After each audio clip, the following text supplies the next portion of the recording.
Midwife's Apprentice by Cushman.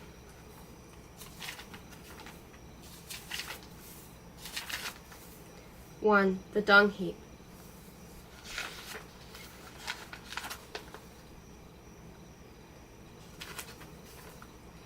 When animal droppings and garbage and spoiled straw are piled up in a great heap, the rotting and moiling give forth heat. Usually no one gets close enough to notice because of the stench, but the girl noticed it on that frosty night, burrowed deep into the warm, rotting muck, heedless of the smell. In any event, the dung heap probably smelled little worse than everything else in her life, the food scraps scavenged from kitchen yards, the stables and sties she slept in when she could, and her own unwashed, unnourished, unloved, and unlovely body. How old she was hard to say. She was small and pale, with the frightened air of an ill-used child, but her scrawny, underfed body did give off a hint of woman, so perhaps she was 12 or 13. No one knew for sure, least of all the girl herself, who knew no home and no mother and no name but brat and never had. Someone, she assumed, must have borne her and cared for her, lest she toddle into the pond and changed her diapers when they reeked. But as long as she could remember, Brat had lived on her own, by what means she could, stealing an onion here or helping with the harvests there in exchange for a night on the stable floor. She took what she could from the village and moved on before the villagers with their rakes and sticks drove her away. Snug cottages and warm bread and mothers who hugged their babes were beyond her imagining, but dearly she would have loved to eat a turnip without the mud of the field still on it, or sleep in a barn fragrant with new hay, and not the rank smell of pigs who fart when they eat too much. Tonight she settled for the warm rotting of a dung heap, where she dreamed of nothing, for she hoped for nothing and expected nothing. It was as the cold dark inside her as out in the frosty night. Morning brought rain to ease the cold, and the kick of a boot in Brat's belly. Hunger. Brat hated the hunger most. Or was it the cold? She knew only that hunger and cold cursed her life and kept her walking and working, for no other reason than to stop the pain. Dung beetle, smelly old dung beetle, sleeping in the dung. Boys. In every village there were boys, teasing, taunting, pinching, kicking. Always they were the scrawniest or the ugliest or the dirtiest or the stupidest boys, picked on by everyone else, with no one left uglier or stupider than they but her. And so they taunted and tormented her. In every village. Always. She closed her eyes. Hey, boys, have off. You're mucking up the path and my new Spanish leather shoes. Away. Are you, girl? Are you alive or dead? Brat opened one eye. A woman was there, a woman neither old nor young, but in between, neither fat nor thin, but in between, an important-looking woman with a sharp nose and a sharp glance and a wimple starched into sharp pleats. Good, said the woman. You're not dead. No need to call the bailiff or cart you off. Now out of that heap and away. The fierce pain in her stomach made Brat bold. Please, may I have somewhat to eat first? No beggars in this village. Away. Please, mistress, a little to eat. Those who don't work don't eat. Brat opened her other eye to show her eagerness and energy. I will work, mistress. I am stronger and smarter than I seem. Smart enough to use the heap from the dung heap, I see. What can you do? Anything, mistress, and I don't eat much. The woman's sharp nose smelled hunger, which she could use to her own greedy purpose.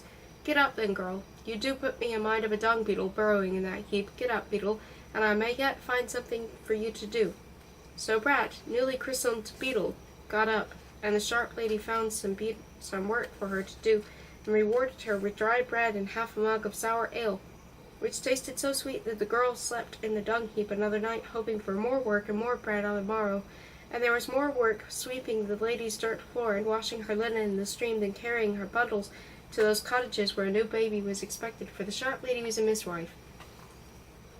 Beetle soon acquired a new name, the Midwife's Apprentice, and a place to sleep that smelled much better than the dung heap, though it was much less warm.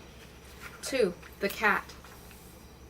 Beetle liked to watch the cat stretching on the sunshine, combing his belly with his tongue, chewing the burrs and stubble out from between his toes. She never dared get close, for she was afraid, but even from a distance she could tell that there was a gleaming patch of white in the dusty orange of his fur, right below his chin, that one ear had a great bite taken out of it, and that his whiskers were cockeyed, going up on one side and down on the other, giving a frisky, cheerful look.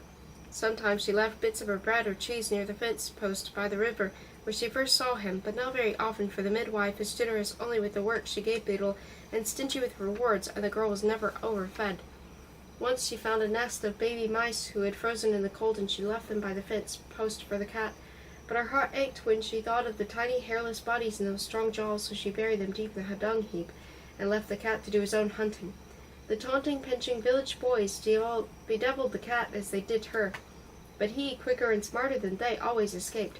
She did not, and suffered their pinching and poking and spitting in silence, lest her resistance inspire them to greater torments. Mostly she avoided them and everyone else, hiding when she could, scurrying along hidden secret paths around the village, her head down and shoulders hunched.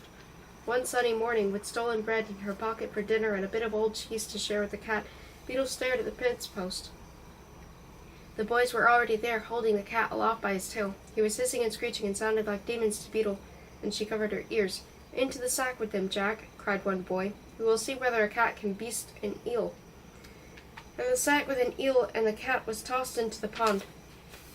Beetle stayed hidden, more afraid to attract the taunts and torments of the boys than to lose the cat. After a time of tumbling, sack sank into the reedy water and all was still.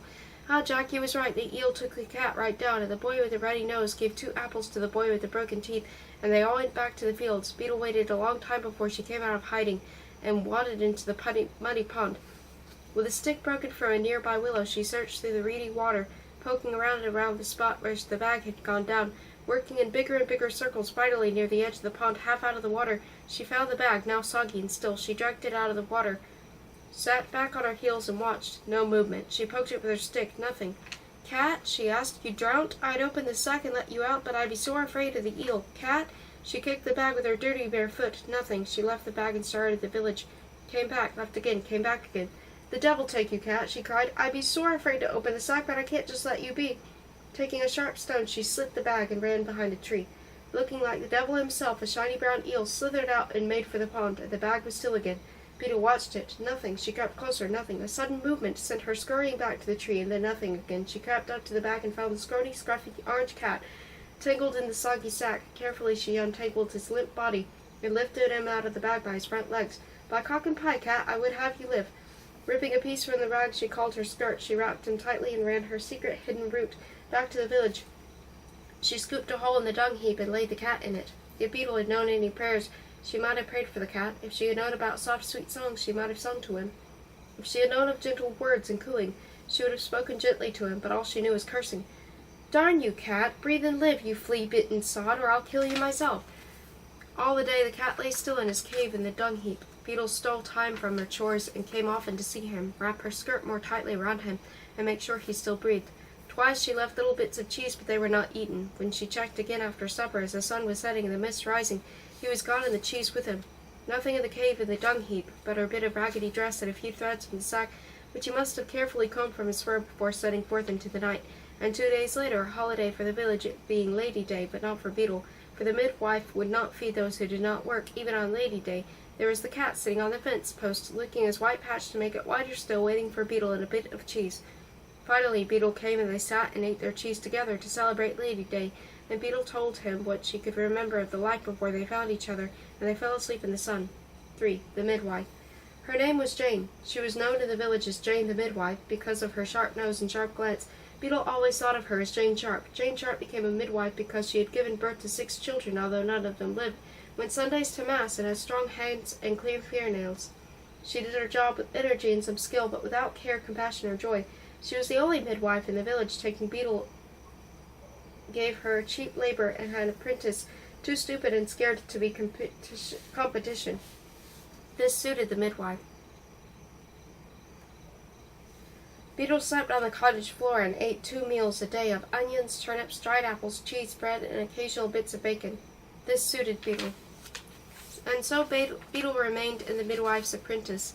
As spring drew near and green shoots appeared on the bare branches of shrubs and trees, and the villagers began plowing the muddy fields for the summer crops, Beetle sometimes feared Jane Sharp was a witch, for she mumbled to herself, and once a pail of milk curdled as she passed, but mostly she knew Jane was just when she first appeared. A woman neither young nor old, neither fat nor thin, with a sharp nose and a sharp glance and a wimple starched into sharp pleats.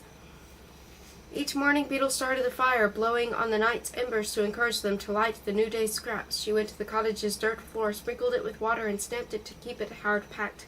She roasted the bacon and washed up the mugs and knives and sprinkled fleabane out to keep the fleas down.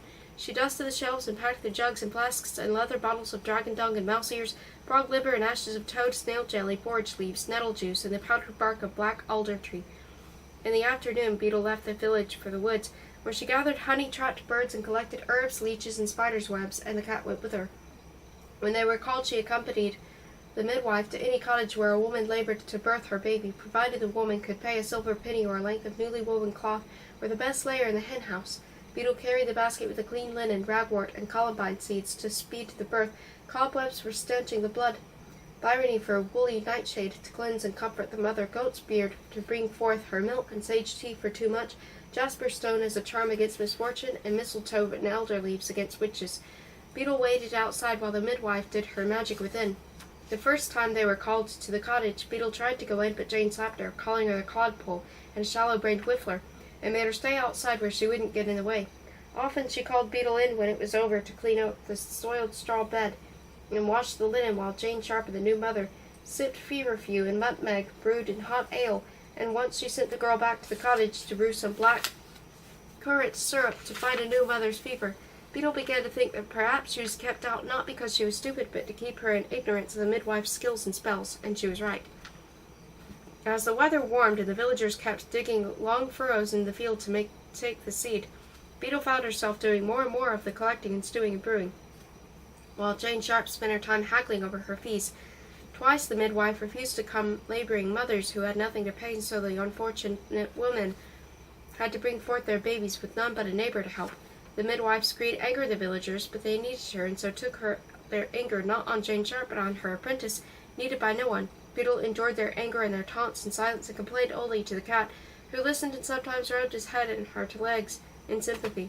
When spring arrived, with soft breezes and meadows grown green, the villagers began sowing early peas and barley, followed by the village boys, who threw stones at the hungry birds trying to eat the seed. Jack and Wat threw stones too at Beetle, and the cat who followed her, which made the villagers laugh. Beetle was the only midwife's stupid apprentice, and no one cared to them. One morning, not too long before May Day, Kate, the weaver's daughter, lay down by the field and declared her baby was coming right then and there. Her father, Robert Weaver, and her husband, Thomas the Stutterer, tried to carry her back to the cottage, but she screamed and threw her arms about, so there was nothing to do but mound up some clean straw for a bed and bring the midwife out to the field. Jane Sharp looked at the girl, settled the fee with Thomas, and rolled up her sleeves. She sent Beetle back to the cottage to pack a basket for necessaries.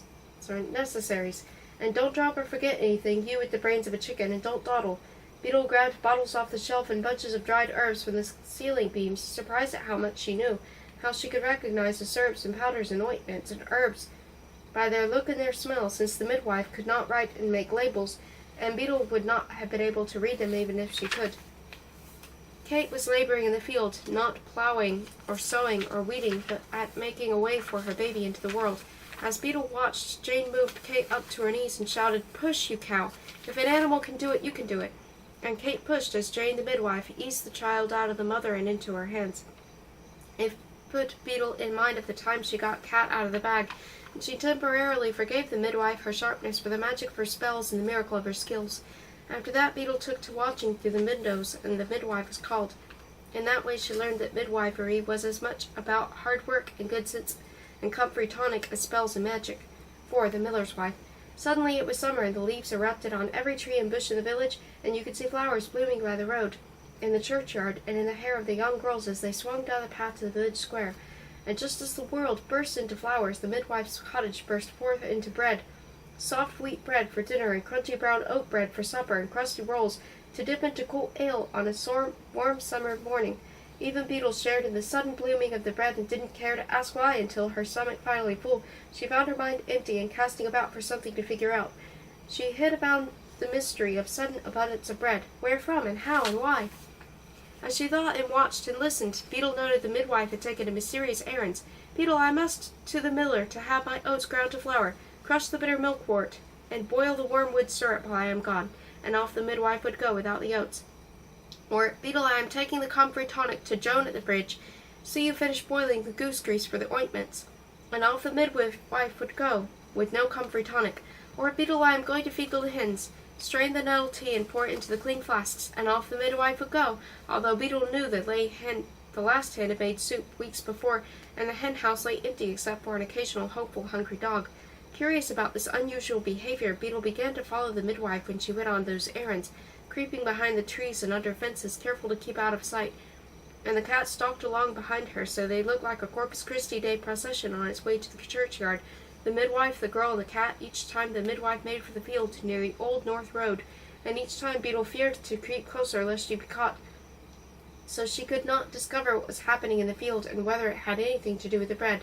One bright morning, 3 days before St. John's Eve, Beetle said, "Mistress Meg from the Manor Dairy has asked for some of your goose grease ointment, and for her leg's egg for your child carrying, and says nothing suits like your goose grease ointment. She will pay you 4 eggs and a tot of butter." The midwife, pleased both to be praised and to be paid, sent Beetle on her way without telling her to return straight away or setting chores for her to do after. Beetle raced to the dairy, thrust the greasy ointment at Meg, grabbed the eggs and butter and tied them in her skirt, and ran by her secret hidden way to the field by the old North Road. She put the butter and eggs carefully in a hollow log and climbed a tree from which she could see the whole of the field. In no time there came James Sharp from the village, and from the other path, with a basket of bread, steaming and warm, came for the baker. Jane Sharp and the baker fell to such furious hugging and kissing, and him with a wife and 13 children in their cottage behind the ovens, that the startled Beetle fell right out of the tree. The baker caught her by her hair, and the midwife began shouting about how apprentices with nothing to do but spy needed beating more than work. Then Jane hissed, "And don't you be telling anyone, Beetle, or I'll turn you out in the cold again and break both of your knees before I do." "And who would I be telling then?" Beetle responded. "I don't talk to no one but the cat, and he don't care who you are kissing." With that, which had taken all of her courage, Beetle gathered up the butter and the eggs, only one of which had broken, and marched away. The cat, marching behind her, heard Beetle mumbling, "You do not want to hear of this, for it is not mysterious at all, and was not an adventure, and there are no butterflies in it, or rats, or mice, or cream, or moths, which is all you really care about." Beetle muttered to the cat all the way back to the cottage, where she sat in the yard, throwing green apples to the cow, and waited for the midwife to return and give her a beating and more work. When the sun was high in the sky, there came the miller running into the yard. "We need the midwife. She is not here. Where is she?" "I cannot say," and Beetle could not, for she had promised she would not. The miller grabbed Beetle's arm. "Then you, Dung Beetle, will have to do," and off he dragged her by the arm to his cottage. "I cannot," she said. "I am afraid. I do not know what to do. I cannot." But he continued grabbing and dragging, and soon Beetle was inside the miller's cottage. At any other time she would have enjoyed the visit, for never had she been in such a luxurious dwelling, with 2 rooms downstairs and a loft above, and a high soft bed all enclosed by curtains, such as the king or the pope must sleep in. But this was now not any other time, and on the soft high bed lay a large pale woman waiting for the midwife, to getting Beetle instead. The miller thrust Beetle toward the bed. "The midwife's apprentice is here to help you, my dear. Things will be easier now," and he was gone. The miller's wife lay uneasy in her great bed. She grabbed Beetle's arm and cried, "I no longer want this child. It was a mistake. Make it stop. I will do this no longer." "I cannot," said Beetle. "I am sore afraid." And that the miller's wife's cries increased in frequency and volume. Beetle tried to think what the midwife had said at moments like this. 2 eggs and a laying hen, and "push you, cow," were the words that occurred to her, but when Beetle spoke them they did not have the same effect as when the midwife did. "By the bones of St. Cuthbert, they have set me a nitwit. You lack wit, no brain. You think to touch me." Screeching still, the miller's wife let go of Beetle's arm and began to throw at the girl whatever she could reach from her bed: a jug of warm ale, half a loaf of bread, sausage, the brimming chamber pot. The terrified Beetle huddled in the corner as the woman rose from her bed to find more weaponry: side of bacon, bowl of stew, walking stick, soft felt hat, and someone's breeches. Half the village, it seemed, then pushed into the chamber to see the cause of the turmoil. The summer sun, the press of the curious crowd, and the exertions of the reluctant mother to be warmed the room to the point that Beetle felt she was in hell, being attacked by demons, and her screams joined the rest. Suddenly the door flew open, and there stood the midwife, steam rising from her skin in the heat of the room. A pea and onion pudding landed at her feet. She was not smiling. "Out!" she shouted. "Out!" she screamed. "Out!" she bellowed, and the room fell empty. The midwife grabbed the miller's screeching wife and slapped her once, twice, 3 and 4 times. Beetle lost count. Finally, both the screaming and the slapping stopped. The midwife led the miller's wife back to the high soft bed, holding her bruised face in her hands, poured a mug of warm wood tea down her throat. When all was quiet, the miller's wife began her labors again, and finally, as Beetle told the cat later, there came a baby. It was then that the midwife spied Beetle in her corner. "Idiot!" she shouted. "Clodpole!" she screamed. "Nincompoop!" she bellowed. And she dragged Beetle out of the room, across the yard, and back to her cottage in the very arm Miller had used to drag her away. Beetle did not mind so very much. She was just grateful to be out of that room. For weeks after, the midwife called her not Beetle, but brainless brat and clodpole and good for nothing, and Beetle worked twice as hard and talked only half as much, for she feared being turned cold and hungry out of the midwife's cottage.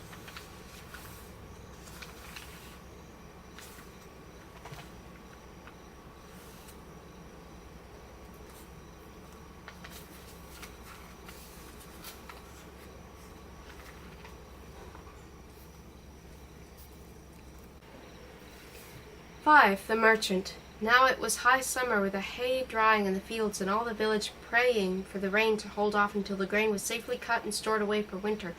The midwife, needing to replenish her stores of leather flasks, nutmeg, pepper, and the water in which a murderer had washed his hands, made plans to attend St. Swithin's Day fair at the Goblet under Green. Beetle had been to fairs, but only to beg a turnip and some pig bones for stew, and never had her belly been full enough for her to lift her head and look around. She dearly longed to accompany the midwife, but still being brainless brat, she was afraid to ask, and so the day before the midwife's departure, Jane set Beetle a score of tasks to accomplish in her absence, and made ready to leave without the girl. Beetle knew this was an important journey, for the midwife soaked herself in the mill pond, dried her hair in the sun, and sharpened the pleats in her best wimple. She sang to herself as she worked, a tuneless tune that Beetle supposed a witch's spell, until she recognized it as "Summer is a-comin' in," sung by someone who lacked the practice and the heart to the sweetness to sing. On her way back to the cottage, laden with newly washed clothes to spread in the sun, the midwife tripped over Walter the blacksmith's second-best pig and fell, leg twisted beneath her. Her furious oaths made Beetle truly fear she was a witch, for only someone who had a truck with the devil could know such words. Although bellowing that Beetle was stupid as a woodchuck and clumsy as a donkey in a dress, the midwife allowed the girl to help her into the cottage and onto her straw bed.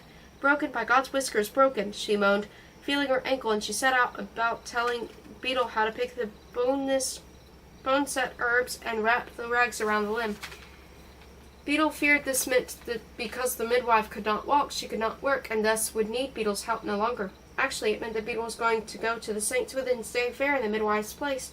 The joy in Beetle's heart warmed her insides and lit her face, even though the midwife's ranting about lack of wit and dire consequences if she were to lose the silver pennies or spend too much, or come home with the wrong things.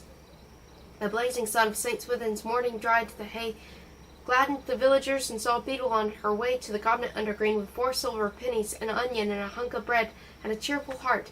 To get to Goblet under Green, Beetle took the road north that followed the river, past the mill, turned east at Stephen the Fletcher's cottage, cut across the abbey fields ablaze with the violet-blue flowers on the flax, turned north again at Barry on the Birkenhead, and then meandered easterly at Northerly until it ended with the glory that was St. Swithin's Day fair, the market square of the Goblet under Green.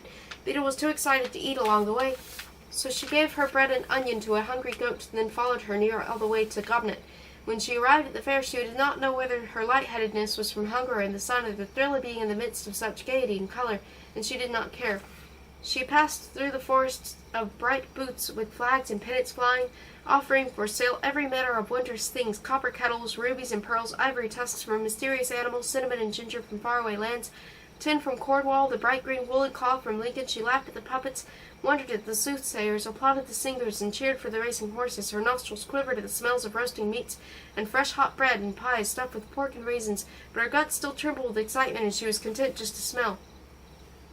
As forenoon gave way to midday, Beetle wandered the fairgrounds. Midday turned to late afternoon, and she remembered why she was there. She sniffed all the spices for free before buying nutmeg and pepper.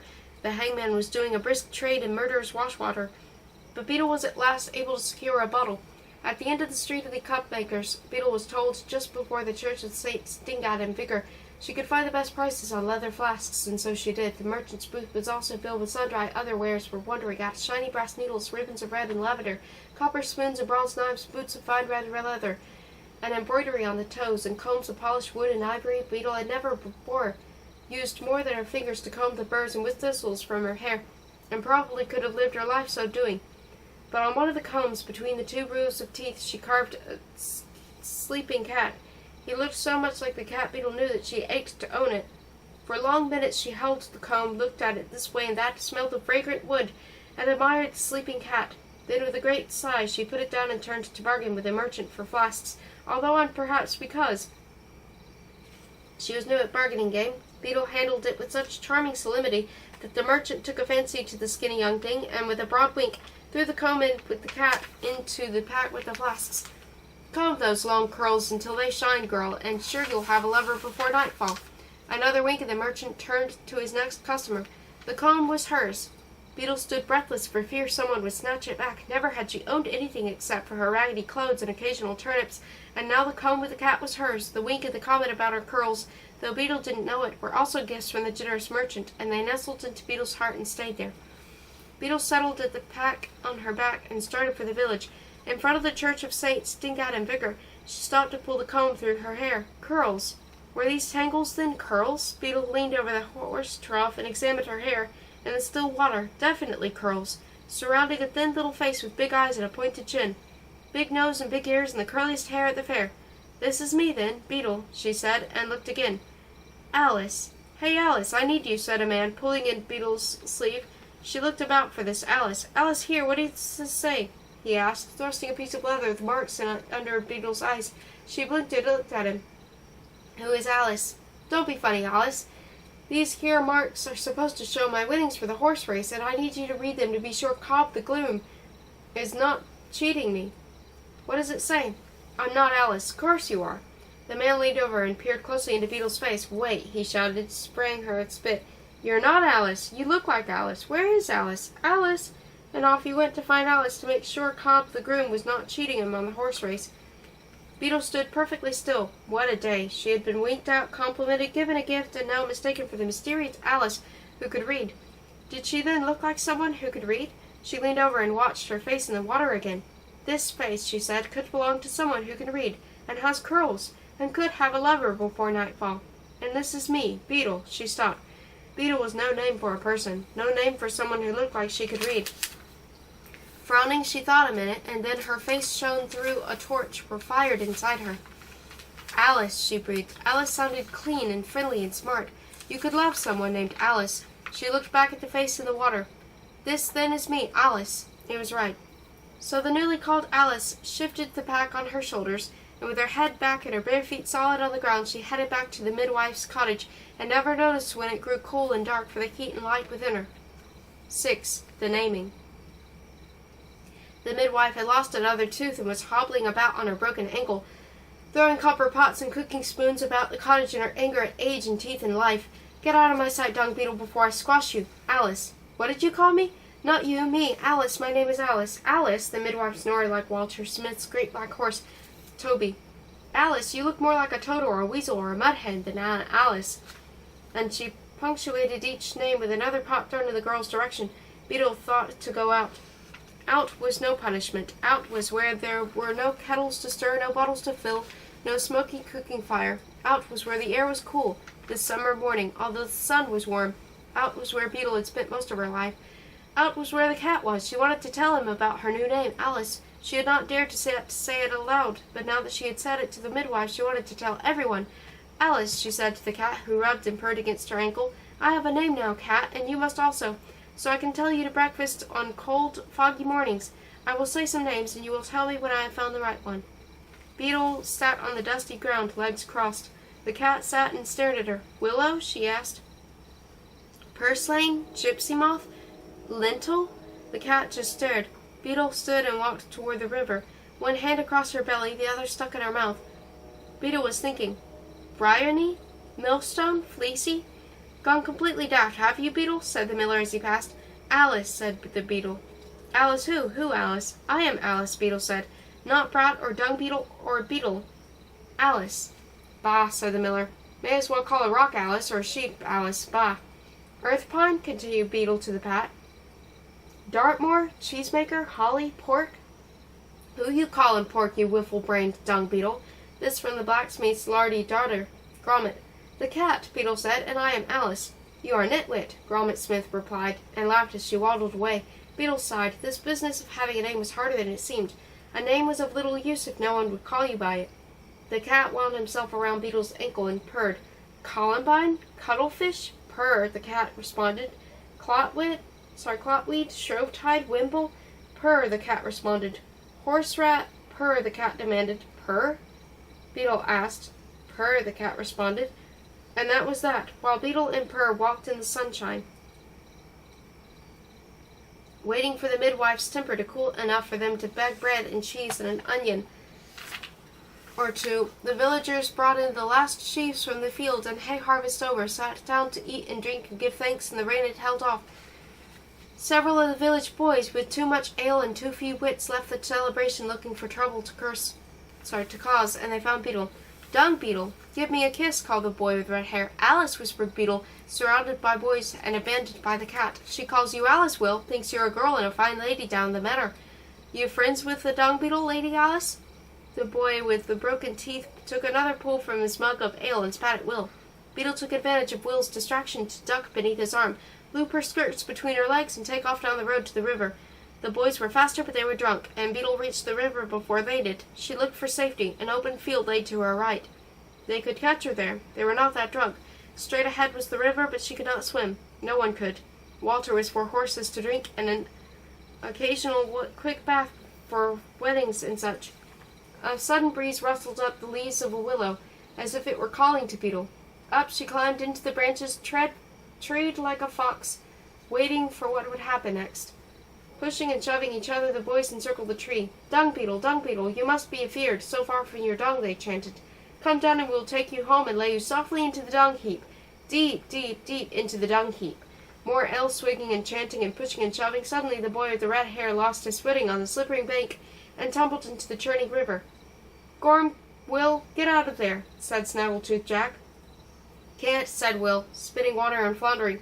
Throw me something to grab. But the water pulled Will under for a moment, and the boys, grown sober and scared, knocked one another aside in attempts to get out of there, to a place they could claim they had never left when poor Will's drowned body was found, so that when Will surfaced again, still spitting and floundering, no one was there but Beetle in the tree, looking down at him with her eyes great in her white face.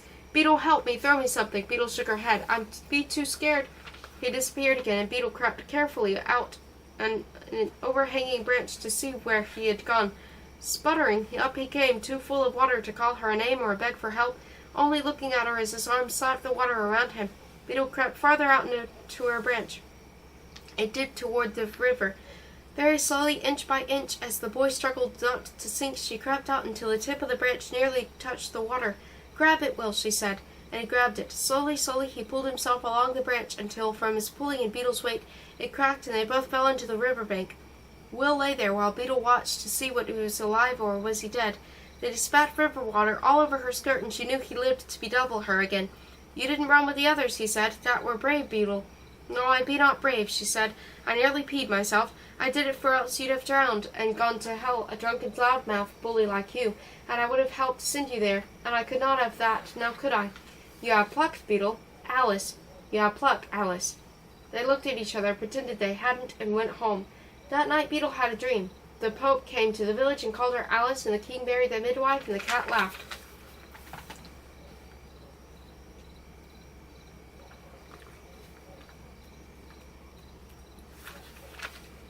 (7) The Devil. If the world were sweet and fair, Alice, she must be called Alice now, and Will would become friends, and the village applaud her for her bravery, and the midwife be more generous with her cheese and onions. Since this is not so, and the world is just as it is, and no more. Nothing changed. Most of the villagers still paid no attention to Alice at all. Some were mean like Gromit Smith, near as big as a dozen Alices, who would sit on top of the girl so Jack and Wat could rub chicken manure into her hair, or the miller who pitched her rump when she brought grain to the mill to be ground. And some were kind, or nearly so, like the baker's wife, who always asked Alice how she fared on this fine day, and the red-headed Will, who threw fewer stones at her, since her saving of him, and sometimes stopped taunting altogether, saying, "All this wags grows boresome. Dick's granny is hanging out the wash. Let's go tie knots in his breeches." And that is the way it was until the day Devil walked about. It started the two-headed calf born to Roger Mustard's cow, Molly, and then a magpie landed on the miller's barn and would not be chased away. Suddenly the whole village saw witches and devils everywhere, and fear lived in every cottage. Alice, who had slept out alone outside in the dark for most of her years, even at fearful times like All Hallows Eve and Walpurgis Night, had never yet seen the devil and had nothing to fear from the night. It was she, then, who went sent to fetch and carry and deliver messages after dark, while the villagers stayed in their smoky cottages. So it was that she saw much of what went on in the village, and how people lived in their lives and spent their time. It was so quiet for a few days, with all the villagers inside and idle, that Alice even had a little time to herself to wander and think and plan, and watch and learn from old Gilbert Greyhead about the carving and polishing of wood, and to ask questions of the priest about sin and evil and the devil, humming to herself all the while. Then one damp autumn morning Robert Weaver found strange footprints which wound about the village and stopped suddenly at the door of the church. He called Thomas at the bridge, who knew the ways of the woods and the tracks of the animals, to help him discover what sort of beast had been prowling about while they slept. Word weasel, Thomas? No, that is a hoof. A weasel has toes. A goat, Thomas? No, those prints are much too big for a goat. A pig? No pig has dig claws like that. A boar, Thomas? With that delicate arch? Never a boar, Robert. What then, Thomas? What has hooves, is larger than a goat, and more delicate than a boar, and walks our village by night, but stops outside the door of the church? By dinner time all the village was talking of the strange animal that even Thomas at the bridge could not identify. It only took a few incautious words and fearful whispers to convince them that the devil had found their village, and was looking for souls to lead to sin. The next day the strange delicate hoofprints were found walking around Dick's granny's cottage and through the barley field. Robert and Thomas and the priest, whispering paternosters, followed the prints all the way to the mill where, crossing themselves, they unlatched the door. The startled miller looked up, caught in the act of putting some of Dick's granny's grain into his own sacks. The devil has indeed been here, cried the priest, and he has tempted our miller into theft. But let us deal with his theft mercifully, for which of us could withstand the devil? The villagers agreed, and so the miller, who had listened to the devil and did not have his hands chopped off, but only stood one day in the rain, with his millstone tied around his neck. The next day all was quiet, and it was hoped that the devil had moved on to attempt another village. But as day passed into evening, Kate the weaver's daughter ran to the priest with her tale of seeing the devil's prints leading to Walter Smith's barn. The priest and a brave band of villagers, armed with tails of pitchforks and sticks into crosses, hurried to the barn. The priest sprinkled the door with holy water and threw it open. There, cuddled in the hay-mow, were Gromit, the smith's lardy daughter, and the pock-marked pig boy from the manor. The boy gathered his breeches and flung himself out the barn window. Gromit, being larger, moved more slowly and was caught. For listening to the devil, Gromit was made to spend the night in prayer and fasting. She swept, though for loss of pride or loss of supper, none could say. As the villagers sat down to their dinners the next day, what with the runny nose hurried down the road, calling, "I have seen him, a hairy demon, with horns and claws and great thrashing tail. He is on the road to the manor, looking for souls to take to hell." Fully half the villagers ran away from the manor road, and the other half ran toward it, making sure the priest and the holy water preceded them. There was no sign of the devil on the manor road or in the woods on either side. Finally the villagers started home, and there near Roger Wester's cottage were the devil's prints, marching down the road, past Dick's granny's cottage, around Walter Smith's barn, and up to the door of the William the Reeves' cottage. Again the villagers flung open the door, and again found the devil had been at work, for there was Wat, finishing off William Reeves' leg of mutton dinner. The priest decided that Wat's gluttony and deceit were at fault of the devil and not of the boy, so Wat's face was not braided, but William Reeves' bad-tempered pigs were in his care from that day on. The next morning it was a larger group of villagers who followed the hoof-prints of the woods, where the broken-toothed Jack and his friends were clearing brush from the Roger Buster's field. Likely the devil had tricked the boys into laziness, for they were found to sleep, given a sound beating. 2 days went by with no sign of the devil. The villagers grew calmer, thinking themselves fortunate not to have been tempted by the devil, and then found out, and so in public a fashion. Then on a misty morning the devil walked the village again. By this time no one expected to catch him, but they were eager to see whom they would find and what sin.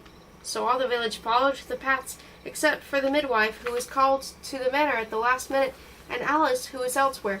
The parade of villagers laughed and gossiped about the village and along the old north road.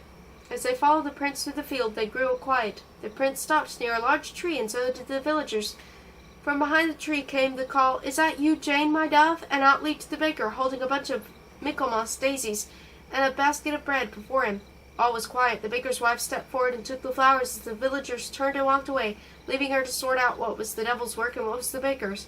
After the departing villagers passed the river, at a spot where the water ran swift and deep, Alice stepped out of the woods. She took something from under her skirt, threw it into the river, and followed the crowd home. And so it was that all except the fortunate midwife, who had taunted or tormented Alice, were punished for their secret sins.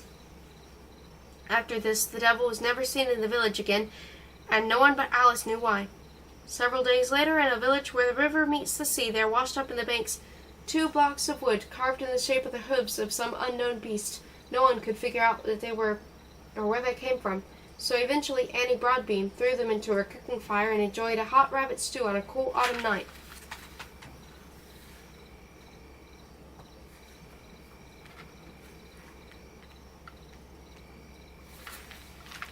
8. The Twins. There being few babies born that September, Alice and the midwife spent their days making soap and brewing cider and wine. The first occupation stank up their air for miles around, what with goose grease and mutton fat boiling away in the kettle, so that Roger Mustard in the manor fields and the miller at his wheel near the river sniffed the air and said someone be making soap today. The second task would lay perfume on the air and gladden noses near and far. Alice was greatly relieved when there was enough soap made to wash all the linen in England, and brewing could begin. First they cooked parsnips with sugar and spices and yeast, and poured this into casks, where the fermenting mixture sang loud and sweet as it turned into wine, and the same they did with turnips.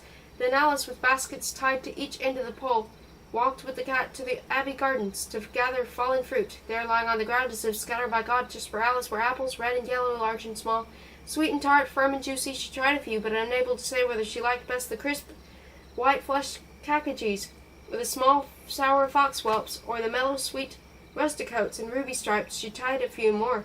The cat, not finding the apples were good to eat, batted the small ones across the yard, imagining they had ears and tails and other parts that made things worth chasing. Returning to the village late in the day with her baskets and bellyful of apples, Alice cut through the manor field, near where the villagers had dug a pit for quarrying of gravel. From inside the pit came the cries of something, a beast or a witch or a demon, so she crossed herself and hurried her steps. The demon was calling, "Come here to me, here to me." Alice ran faster, then stopped. The demon sounded mighty like Will. The boy with red hair, who used to torment her, now did not so much. "Are you demon or red-hat lout?" she called. "Alice, be that you?" came the response from the pit. Cautiously she crept from the edge and looked over. It was a red-headed lout, and with him his cow. "Alice, you must help me. Tansy has fallen into the pit, and I cannot get her to climb out, for she is about to have her calf and will not move. Come and help me. I am no midwife for cows, Will Russet," she called. "She needs your help, Alice, and so do I. Indeed, I am no midwife at all, Will Russet, and I do not know what to do. Come over and I will tell you. This is Tansy's first calf, but not mine."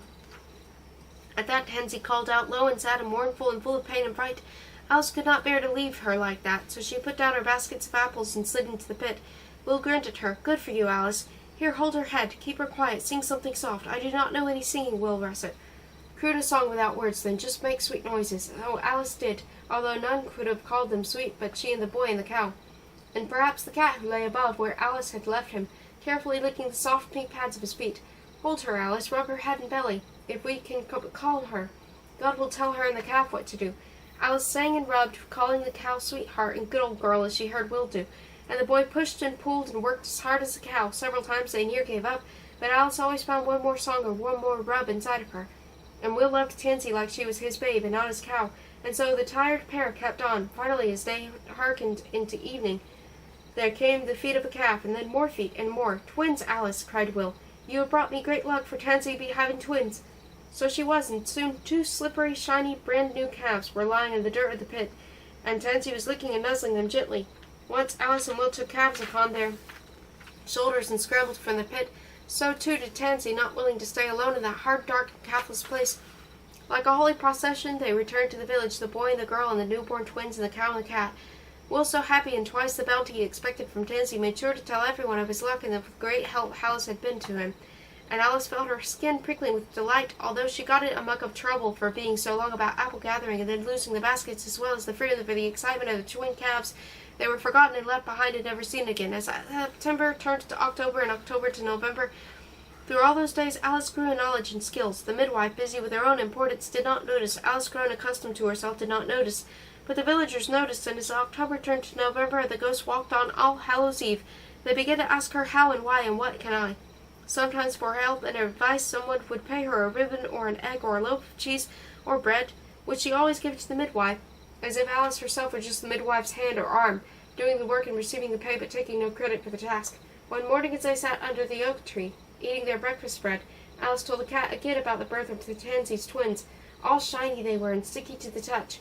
I did not even know them, but I loved them so much. This sounded to her like a song, so she made singing sounds as she had that day in the gravel pit, and then sang her words to the tune. All shiny they were and sticky to touch. I did not even know them, but I loved them so much. And so it was that Alice learned about singing and making songs. Her song brightened the cold gray day so that the cowbird thought it was spring and began to sing in the old oak tree.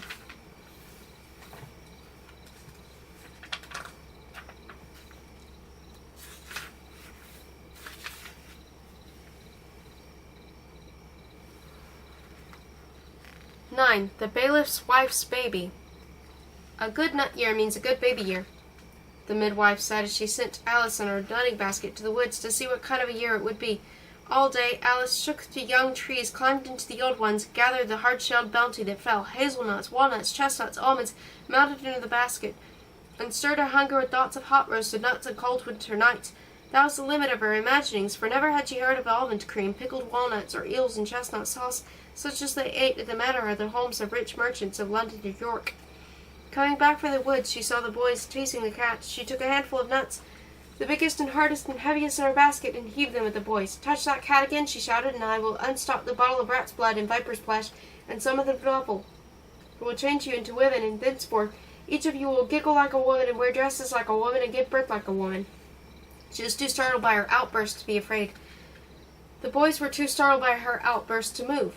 And so the cat escaped, and Alice reached the midwife's cottage unharmed. Until they were quite old, the boys of the dark of night sometimes were afraid that the midwife's bottle actually had the power to make them into women. It was fortunate that the boys never tested Alice's magic, for the bottle she shook so fiercely at them was naught but blackberry cordial that she was to deliver to old Anna on her way home from nutting in the woods, and although it would have made the boys purple and sticky, no harm would have befallen them, and never would they have been able to give birth like a woman. That night Joan the bailiff's wife was sent for the midwife. Alice lighted Jane's way through the gloomy night with a rushlight that hissed and sputtered in the midst. The midwife chased Joan's husband, her young son, 2 pigs, and a pigeon out of the cottage, bade Alice wait for her in the yard, and slammed the cottage door. Alice dozed there in the wet through the long hours of the night, shortly after dawn, when the sky turned not rosy and welcoming as it does in the summer, but merely a lighter shade of gray. The midwife kicked her awake. "Up, Beetle, into the cottage for cowslip, mugwort, and pepper. By the 14 holy helpers, Joan will have to sneeze the baby out." When Alice returned, the midwife was waiting in the yard, her bottles and herbs and linen nearly packed in the basket beside her. "Has Joan then sneezed her baby out already?" Alice asked. "Ha!" responded the midwife. "This child looks never to come out. You go in and wipe Joan's face, and I will be back as soon as I can. Lady Agnes at the manor has started her labor and wishes me to attend her. They will pay me in silver, and the bailiff and the chickens and beans. God and the baby's willing, I will have it all." Alice began to cry. "I do not know what to do, Mistress Jane. Do not leave me. Do not leave her. I do not know what to do." Alice was silenced with a sharp slap. "Do nothing, you black-wit fool," the midwife spat. "She will never deliver that baby. It will die unborn, and I will take it dead from her when I return. Let her labor while I see to the Lady Agnes. I will come back, do what must be done, and collect both fees." Alice snuffled into her sleeve, leaving her nose dirty and red and no drier than it was. "Do nothing," repeated the midwife. "In her state, Joan will not even remember that I left. Do nothing and say nothing." And off the midwife ran, up to the manor where warm fires blazed, and the laboring mother was soothed with wine and syrups and kind words. Alice turned back to the dark, cold, nearly empty cottage, took a deep breath, and went in. She couldn't see the figure on the bed at first for all the smoke, then realized that the writhing mound was Joan, the bailiff's proud wife, who was washed the linen each week and never let herself be seen without shoes even in summer, and there she was, a mewling mound on a straw bed. Alice covered her mouth with her eyes and turned to go. She could tell the midwife had waited with Joan. Who was to know? She sat on the stoop until she heard a crinkle of the midwife's starched wimple. "Let me die, by the bones of St. Mildred, let me die, or help me to die." The moaning, mewling mound spoke not as Alice expected, frantically or madly, but calmly and reasonably, asking for death. To Alice it sounded all the more frightening and strange, as if a goose had spoken, or an egg, or the dung heap in the yard. "Beetle, is that you?" Joan asked. "Where is the midwife?" "Out but to relieve herself, mistress. She will be back soon, and then your babe will be born. Don't sham me, Beetle. I know this babe is stuck, and will never be born, and we will both die soon, and why not now? Surely the midwife has something in her basket to help us along." "Shh, mistress, 'tis but pain and fright to make you speak of. for else you'd never think of sending yourself to hell and the baby with you. Hell indeed, Beetle, and no worse than this suffering." Suddenly the proud, reasonable Joan became again the moaning, mewling mound.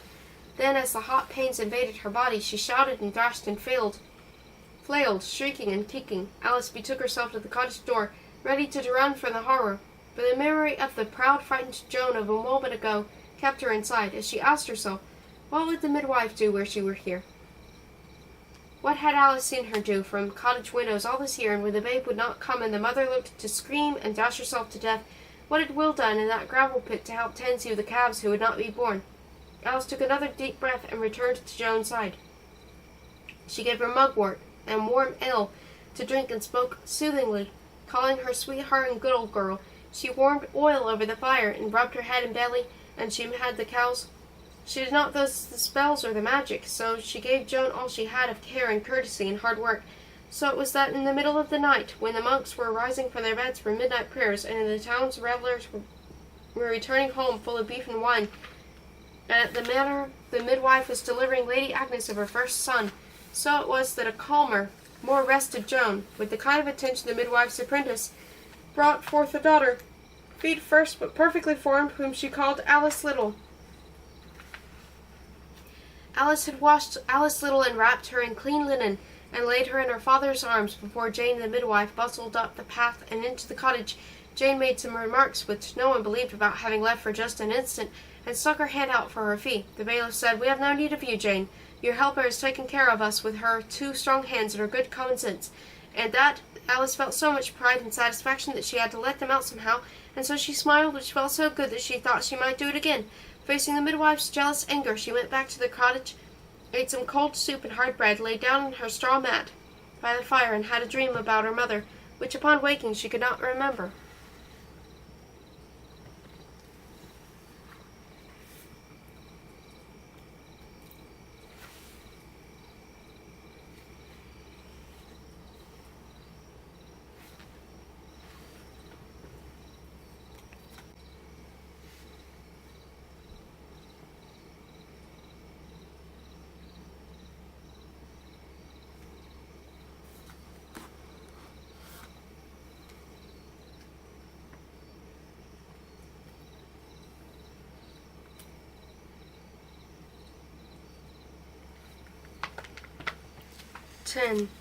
The boy.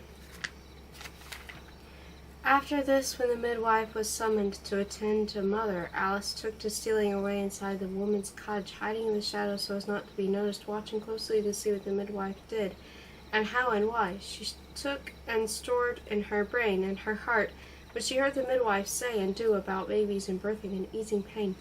She discovered that an eggshell full of the juice of leeks and mallows will make a labor quicker, and that rubbing the mother's belly with the blood of a crane can make it easier, that birthwort, roots, and flowers can strengthen contractions in a reluctant mother, and that if all else fails, the midwife can shout into the birth passage, "Infant, come forward! Christ calls you to the light." She found that mouse ear and willow can help stop bleeding, and that a tea of anise, will, dill, and bitter milkwort will help when milk will not come. She learned that newborn infants are readily seized by fairies unless salt is put in their mouths and their cradles, and that a baby born in the morning will never see ghosts, and that a son born after the death of his father will be able to cure fevers. Alice thought the midwife had more skills with herbs and syrups and spells than Will Russet, but Will delivered babies just as well and was much kinder to the mother. Alice thought that if she needed a midwife, she would rather someone like Will than Jane Sharp for all her spells and syrups. Early one cold November day, before the pale watery sun could light up the morning sky, Alice left the midwife cottage, hurried to the cowshed to see Tansy's twins, now called Baldred and Bilforth, after the saintly local hermits, and give them some parsnip tops to munch. There, huddled as close as Tansy as her calves, lay a sleeping boy, blue in his lips, frost in his hair, and tears rose on his thin, dirty cheeks. Her coming startled him. Awakened, he jumped to his feet. "I be leaving, mistress," he said. "I took nothing, I hurt nothing, I be going." Alice grabbed his arm. "Wait, boy, I mean you no harm. Who are you?" "I be nobody, mistress, I go." "Everybody is somebody, and so are you. Want some breakfast?" From the sleeve of her gown, Alice pulled the parsnip tops tops meant for the cows and some cheese she had saved for the cat, and fed instead the hungry boy. She watched him as he ate. 6 he was, maybe a little older for all he was so small and thin. He looked a little like her, now she thought about it. A sudden pleasure inside her warmed her hands as she reached out to smooth the boy's hair. "Next time you'll be much warmer nestled in the dung heap these cold days," she told him. "I know." He finished his cheese and looked up at her. "Bread? Bread, I'll go fetch them. You stay here." Alice ran for the cottage, found a bit of bread as she had hidden away for the cat, ignored the midwife's questions and demands, and started back to the cowshed. The boy was running down the road toward her, pursued by several much bigger boys, shouting and threatening with their pitchforks and rakes. "Beggar, thief, ragtag," they shouted as the boy crashed right into Alice and sent them both sprawling to the ground. "Have off, Dick," said Alice, "or I be telling your granny who drank that ale she hid for herself, and you, Jack Snaggletooth, I have that bottle of rat's blood." As the boys backed away, Alice stood brushing the mud from her skirt with one hand and holding on to the boy with the other. "Have off, I said," I repeated. So she repeated, moving toward them. "Corpus Bones, Beetle, we were but wagging him, since you were no sport any more," and the boys moved off to torment someone else until they found Slapped and sent her to work. When Alice and the boy, who said his name was Runt, got back to the midwife's cottage, Jane was out seeing Kate Weaver's daughter, who was having trouble with her milk. Alice brought the boy into the yard, cleaned his face with her skirt, and combed the straw from his hair, all the while telling him that Runt might be a good name for a small pig, but never for a likely-looking boy as he, and that she would help him find a place to sleep and something regular to eat, but he would have to have a real name, for she was not taken anywhere so anyone named Runt. "What is your name?" the boy asked. "Alice," said Alice. "Then I be Alice too." "You cannot be Alice, for it is a name for a girl." "Then what is the king's name?" Alice did not know, so she hid the boy in the chicken house and went about the village asking folks what the king's name was. "Longshanks," said the baker. "Hammer," said Thomas at the bridge. "The devil himself," said Brian Taylor, who was a Scot and had no reason to feel that way. "Just the king is all," said several. "Edward," said the bailiff. "The king's name is Edward." "Edward," said Alice to the boy. "Then Edward is my name," said Edward, who used to be called Runt. Alice nodded. She could see the midwife coming in the distance, so Alice spat on her fingers and rubbed a bit of stubborn dirt off of Edward's cheek. "Go," she said, "up that road to the manor. They are hiring boys to help with the threshing. Tell them Jane, the midwife, sent you, and bid them remember the good job she did in delivering Lady Agnes's stubborn son. Now go." Edward shook his head and grabbed a piece of her skirt in his fist, but she put him off, so he straightened his tunic and went, looking back once to throw a brave, shaky grin at Alice. The returning midwife, angry at Alice for ignoring her earlier, set her do all the least pleasant chores, roasting frog's livers, boiling snails into jelly, stripping the thorns from dogberry roses, but Alice minded little, for she thought not of her tasks, but of Edward's face and the abundance of bread and cheese at the manor, looking for a hungry boy's belly to fill. 11. The leaving. Alice was sitting by the fire one cool November morning, tying up of birch twigs for a broom, when a pounding came at the door. Jane opened the door to Matthew Blunt, whose mother was about to have another baby and wanted Alice to come and help. "By the bones of St. Polycarp, who is Alice?" bellowed the midwife. The boy jerked his head toward Alice. "Her, your apprentice. My mom had said Alice helped her sister Joan, the bailiff's wife, when no one else could, and so she'll have no one but Alice." "Her, the dung beetle?" The midwife quivered in disbelief. "You are asking for her who knows nothing, and fears to try, and does only little I bid her, and none too well?" She cracked Alice on the cheek. "My mom will have no other," repeated the boy. The midwife looked a bit like a mad dog as she spat and spluttered and tried to get words out past all the anger in her mouth. "Go then, Alice. Such treachery, such thievery, eating my bread and stealing my mother's. Go." When she began to throw cooking pots their way, Alice and the boy lit out and ran all the way to Adam Blunt's cottage. Alice stood outside for a minute, surprised at having been asked for, and not knowing whether to be pleased until the boy nudged and pushed her to the door. She wiped her hair from her eyes and licked her lips and went in. The cottage was warm, and Emma Blunt even warmer, and with her efforts to have this baby and be done with it, Alice rubbed and crooned and fussed, and she had with the bailiff's wife. She fed Emma on raspberry leaf tea and comfrey wine. She built up the fire, closed all the windows, and 3 times called the baby forth.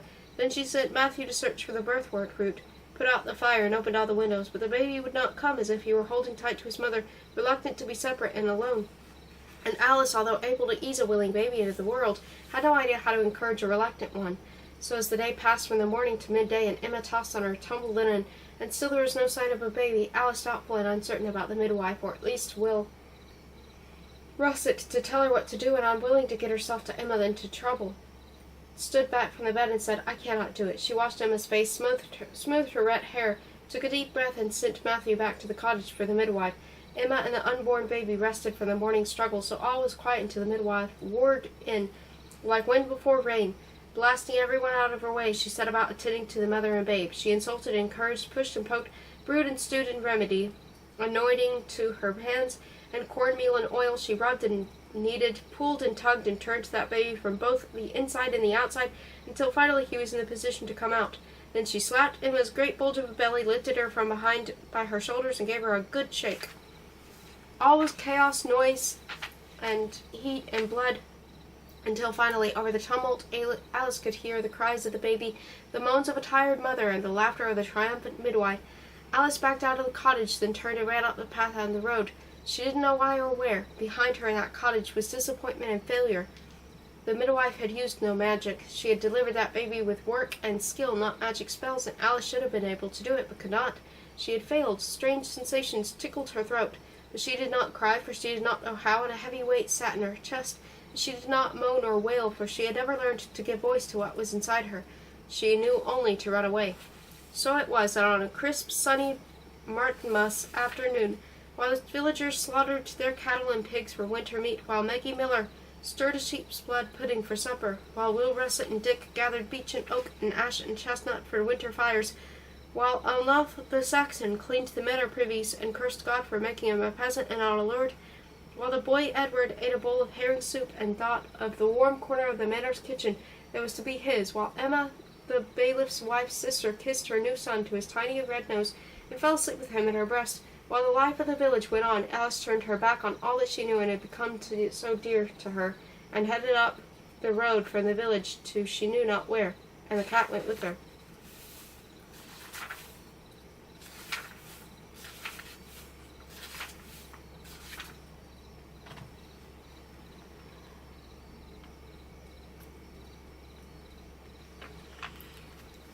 The inn.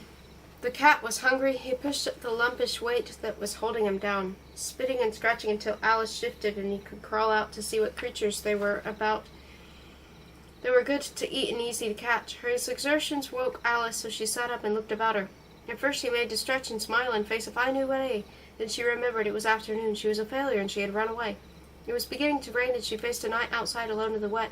She curled up again into a wet, soggy ball. "I am nothing," she whispered to herself. "I am nothing. I can do nothing and learn nothing. I belong no place. I am too stupid to be a midwife's apprentice and too tired to wander again. I should just lie here in the rain until I die." And she fell asleep into a dreamless sleep. But the next morning her young body, now used to a roof and warm food on cold mornings, pricked and pained her until she awoke. It was still raining and she was still a homeless failure. She stood up, picked some of the leaves from her hair, wiped her drippy nose on her sleeve, and looked around. She knew where she was. Behind her there was the village, Emma the midwife and failure, and she could not go back there. She could not stay here in the rain waiting to die, for she was too cold and hungry and sad and uncomfortable and alive, so she went on ahead. The cat stalked behind, stomach empty and feet wet, and unwilling to let Alice go on without him. An hour's walk brought them to the crossroads, where the road from the village met the road to the sea, and where Alice could see through the wet November dawn a light. It was an inn. Alice had never been in such a place, with anyone could find a bed or a dinner that provided they had coins. Alice did not have the coins, but she had 2 strong hands and an empty belly to fill, and she was soon at work in the kitchen, trading her labor for bread and a bed out in the rain. Purr made himself useful by keeping mice from the barley and tasting everyone's cheese. The inn was really no more than a large stone cottage with a room over the big kitchen, a loft above the stable, and tables in the good hall good for sleeping on or under. The innkeeper was called John Dark, for he was nearly sightless, but none so blind that he could not find an untended mug of ale anywhere on the table or pinch a plump cheek as it passed. Most work about the inn was done by his wife and round and rosy Janet, who could carve a fowl with one hand, turn cream into butter with the other, and still have one left over to hoist a noisy guest by the shirt front and chuck him out of the door.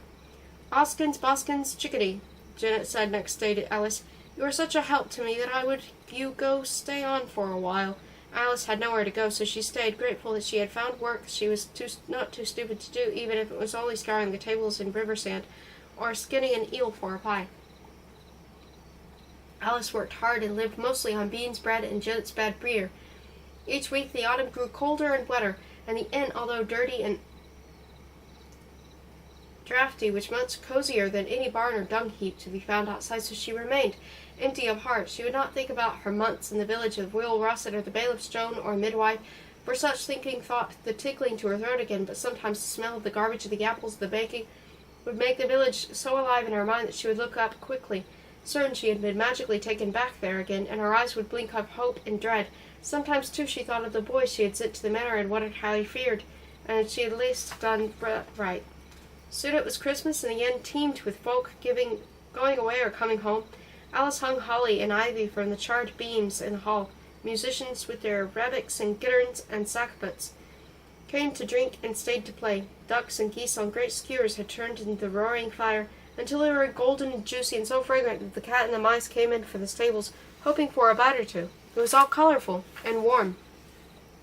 But Alice enjoyed none of it. Her heart was heavy, her eyes blank, and her mouth as tight as a hazelnut, and she went about the business of Christmas as if she were mucking out a stable, muttering over and over to herself, "I am nothing, have nothing, belong nowhere." January dawned frosty and gray, and stayed that way, and Alice stayed too. Just before gray January turned into black February, she noted a thin, brown-coated back hunched over a table close to the fire, and realized she had seen that same brown-coated back for weeks now, hunched in the same way over the same table before the same fire. Alice began to watch the man, not knowing he had long watched her, and wondered what could do a bright person so young.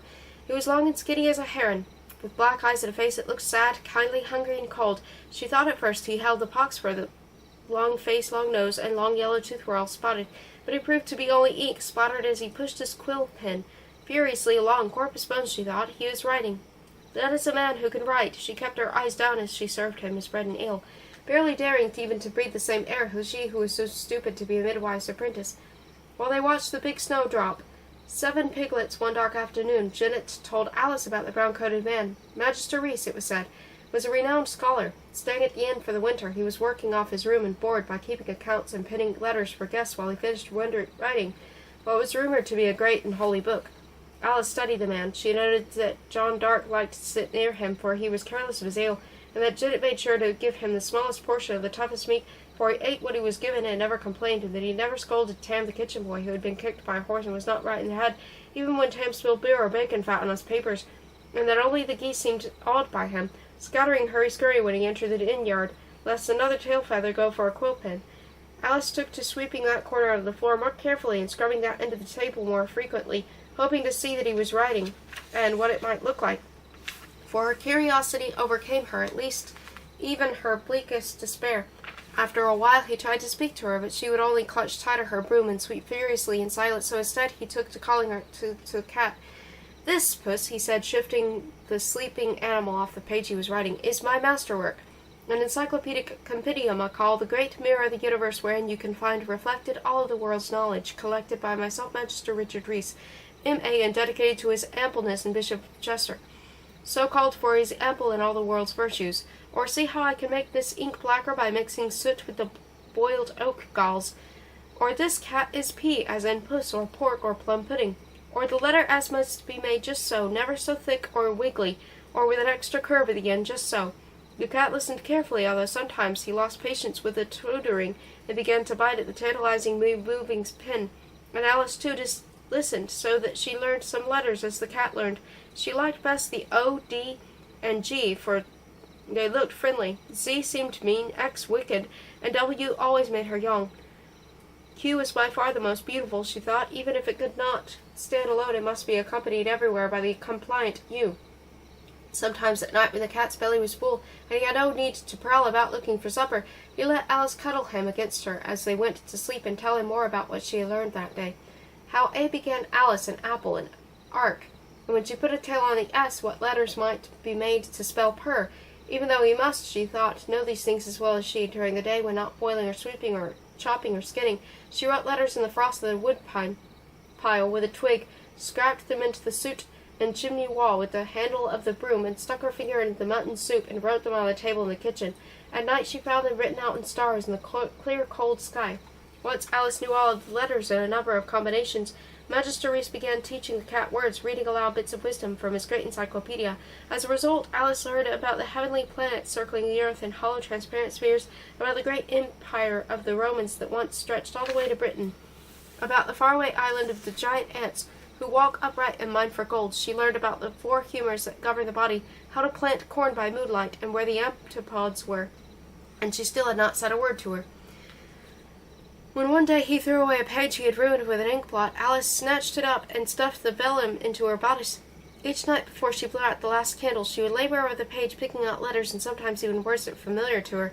One showery afternoon, when the raindrops sparkled like fairy dew on the new green leaves, Magister Reese sat dreaming over his mug of Jeanette's thin, bitter ale.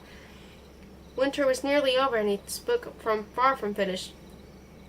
What would he do next? Should he stay or go? What do I want to do? He asked himself, spying Alice sweeping away toward him. He asked her, What do I want? And then pointedly, And what, in-girl, do you want? Alice stopped still. She thought just to sweep away. But the shock of his addressing her directly was lost in the intriguing question. What did she want? No one had ever asked her, and she took it most seriously. What do I, Alice the in-girl, want? She chewed on a lock of her hair to help her think. What did people want? Blackberry pie, new shoes, a snug cottage and a bit of land? She thought about all the wet afternoons, and finally, as she served Magister Reese his cold beef and bread supper, she cleared her throat a time or two, and then softly answered, I know what I want. A full belly, a contented heart, and a place in this world.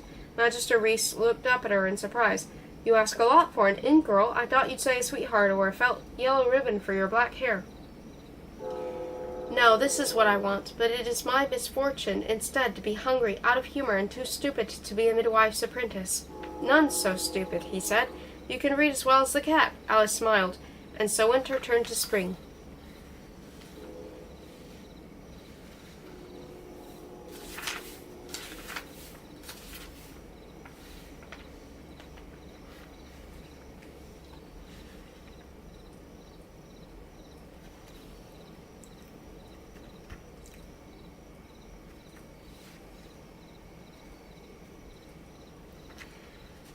Visitors. Janet was well content with Alice. The girl didn't steal food, sneak ale, or dally with the guests. She was strong, willing, and undemanding. She had enough common sense to do what she was bid and ask no questions. Since Alice laid fires and swept floors and carried water all that spring, she was learning also to overyeast the bread and weigh the mugs, so that much of what she served was merely air or iron. She stirred who knows what poor wild thing into the stew and called it belief or rabbit. When important-looking guests arrived and Janet called to Alice in a loud voice to put clean sheets on the big bed, Alice knew what she was to do no such thing, and the important-looking guests overhead were comforted by the thought. Thundering toads, Janet would say. I am but a poor woman in this wretched inn and a blind man to care for. I am sure God does not want to begrudge me my little economies. And she got by with it because she was so round and rosy and merry, and with it all so fair, in that she treated everyone the same. As spring burst into May and the trees were all flowers, and Magister Reese decided to stay for one more season, there came to the inn a comely young man who acted so lordly Alice he must be a knight or a mayor, but proved to be the carpenter's assistant for the manor. She watched and listened to him, and finally, while serving his mutton pie, was bold enough to ask the boy Edward, who arrived at the manor for the threshing, Do you know him? How does he fare? Never heard of him. A little boy near 7, although small and puny for his age? Never seen him. Mayhap he run off or died or got eaten by a goat. The carpenter's assistant grinned at this, with mutton stuck between his lordly white teeth. Alice's heart thumped. Was she too stupid, then, even to have helped Edward? Was he not safe at the manor, as she thought, but somewhere unknown and unsafe and unfit? Or did the lordly young man just not bother to notice small boys? Then, on a day so like summer that the apple trees were trickled into fruit, there came another visitor. Alice had just finished watering the beer and was needling sawdust into the pie crust when she heard a tumble of a cart on the inn path. A load of wood had come for the kitchen, and walking behind the wagon was the red-headed boy from the village, Will Russet. Alice forgot for a moment that she was no longer the midwife's apprentice, but now a failure, and wiping her floury hands on her skirt, ran outside. Will Russet, it's me, Alice. Alice, he called. We was wondering where you had got to and were you all right. What you be doing here? The sunshine faded from Alice's face. Skinning rabbits, and sweeping floors, and mucking out the privy. I am the inn-girl. And a prettier inn-girl world never saw, said Will. Or you would be if you ever got that flour and dirt off your face. Come talk to me while I unload the cart. Alice spat on her fingers and rubbed her face, but succeeded only in making both face and hands equally dirty, so she gave it up and followed Will up to the wood pile. where she sat and listened to his news of the village. Alice Little was fat and bony and had 3 teeth, and the baker's wife had her husband tied on a short rein to his ovens. Grommet Smith had married Alden Fitgreave, under steward in the manor, a timid little man who had called her Mistress Victory, my dear, and stayed mostly out of her way for fear of being swatted like a fly. "How you be, Alice?" Will asked when he had run out of gossip. "Why do you run?" Alice thought of what she might say. That village did not suit me. The midwife was stingy and greedy and harsh, or I found I did not care much for babies. But when her mouth opened, out came the story of her failure with Emma Blunt, and how she discovered she was too stupid to be the midwife's apprentice. Bah, Alice, I've seen you with Tansy. You got guts and common sense. Just because you don't know everything don't mean you know nothing. Even Jane Midwife herself don't know everything, even though she thinks she do," Will said, winking at her with an eye as green as new grass and as friendly as a summer sky. Suddenly shy, Alice ran back into the inn, and the visit was over, though she remembered it again and again during the weeks that followed. Before the month was out, another familiar face showed at the inn. One day when Alice returned from gathering wood sorrel to make a sauce, there at the table was Jane Sharp, the midwife herself, in her starched wimple and second-best gown, deep in earnest conversation with Magister Reese. Alice's face grew hot, and then as cold as bare feet in January. Her throat tickled, and her eyes stung as she imagined the midwife telling Magister Reese of the girl's stupidity, her incompetence, her failure. "Run away," she said to herself, "run away." But her shame was less than her curiosity, that and her desire not to leave Magister Reese hearing only the worst of her, so she stayed, hiding in the shadows of the room to listen without being seen. Janet pinched her and thrust a jug into her hand, so she began to move toward the table as slowly and silently as she could, until she was close enough to hear, "And I brewed her some of my sage tea, unequaled for a woman likely to miscarry due to the slipperiness of her womb." Jane Sharp was then talking of Alice, but of herself. Alice should have known, and Magister Reese was writing it all down in his great encyclopedia while the cat nibbled his cheese and bread. Jane continued, "I myself use a tea of black alder bark and smelt rye to stop excessive bleeding, but I have heard that rubies, either worn on the body or ground to a powder and taken in warm wine, do even better. If the woman is lucky enough to own rubies and rich enough to let them be ground into—" She never even noticed Alice as the girl refilled her mug. Alice returned to the shadows. "Will Russet," she heard the midwife say to Magister Reese, "a boy from the village tells me my apprentice is here at the inn. My former apprentice, might I say, for she ran away. You seen her here? Skinny girl with black curls and big sad eyes, afraid to say boo." Before Magister Reese could say yea or nay, the midwife went on. "She was not as stupid as some I've said. I am better company, but still perhaps her going was for the best. She was not what I needed." "Because I failed," whispered Alice in the shadows. "Because she gave up," continued the midwife. "I needed an apprentice who can do what I tell her, take what I give her, who can try and risk and fail and try again and not give up. Babies don't stop their borning because the midwife gives up." She landed her sharp glance on Magister Reese for a moment, drank off her ale in one long swig, and was gone.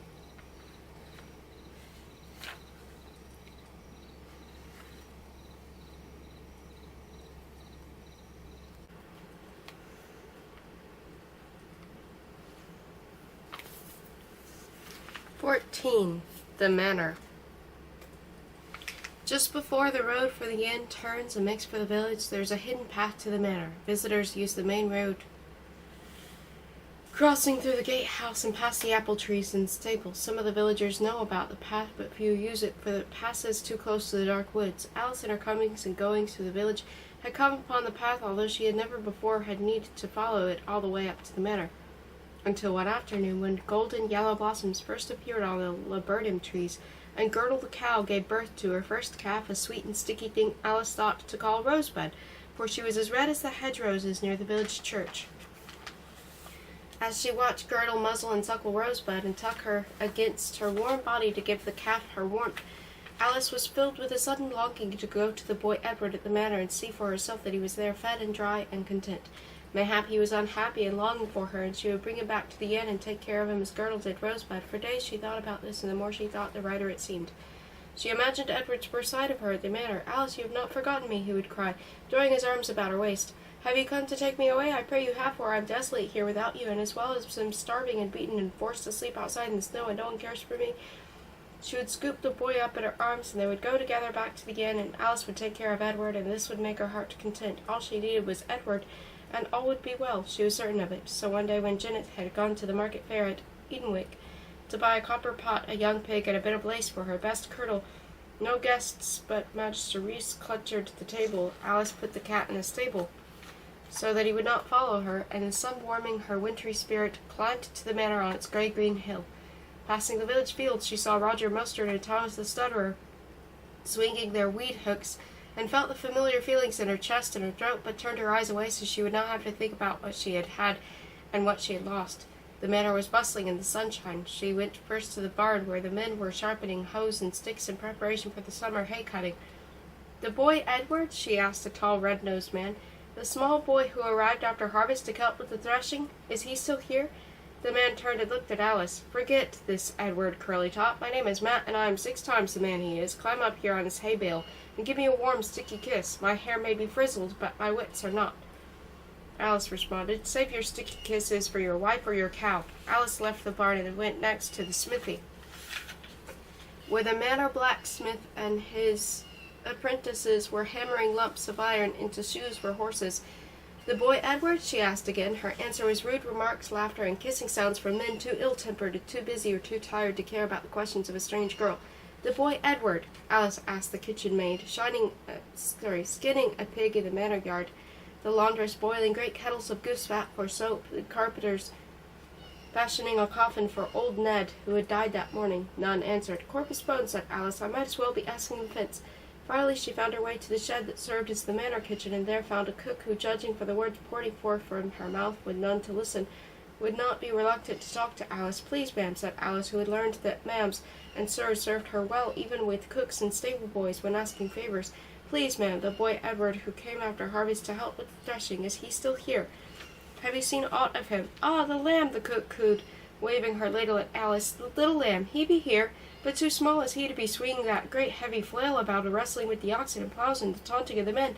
So I try to watch over him, the wee duckling, and find him simple tasks to do, suited for a small boy."